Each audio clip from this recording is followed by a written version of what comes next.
Hello' guys, এয়া ঈদৰ দিনা ৰাতিপুৱা অকণমান আইচক্ৰীম বনাইছিলোঁ। আইচক্ৰীমখিনি আব্বাক অকণমান খাবলৈ দিলোঁ। তাৰপিছত আব্বা ওলালে নামাজ পঢ়িবলৈ যাবলৈ। আব্বাক বিদায় দি ময়ো গা পা ধুই ল'লোঁ। ধুই পেলাই খুৰীহঁতৰ ঘৰলৈ গ'লোঁ। তাত প্ৰথমে বিৰিয়ানী, তাৰপিছত অকণমান চিকেন পোলাও এনেকৈ খাই পেলাই আবেলি অকণমান বাহিৰলৈ ওলাই আহিলোঁ। আহি ফটো চটো উঠিলোঁ ঈদ বুলি। আপোনালোকৰ বাৰু ঈদ কেনেকুৱা গ'ল? আৰু এয়া নেক্সট দিনা পেহীহঁত, জেঠীহঁত গোটেই ঘৰৰ আলহীখিনি আহিছিলে। সেইকাৰণে অকণমান আমাক কামত হেল্প কৰি দিলোঁ। এইফালে ৰঙালাও অকণমানো কুটি ল'লোঁ।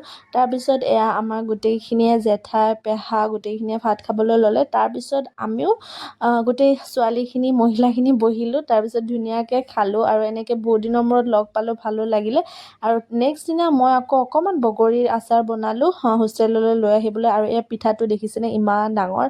আৰু একেবাৰে শেষত আমাৰ হাতেৰে খুব ধুনীয়া এসাঁজ খাই বোলো হোষ্টেললৈ ওলালোঁ। আৰু বহুত এতিয়াও দেখি মোৰ মুখত পানী আহি গৈছে। আৰু মামাহঁতৰ বাবুক এবাৰ মাত দিলোঁ, সিও আহিছিলে মামীৰ লগত। তো সিহঁতক সকলোকে বিদায় দি ময়ো হোষ্টেললৈ বুলি আহিলোঁ।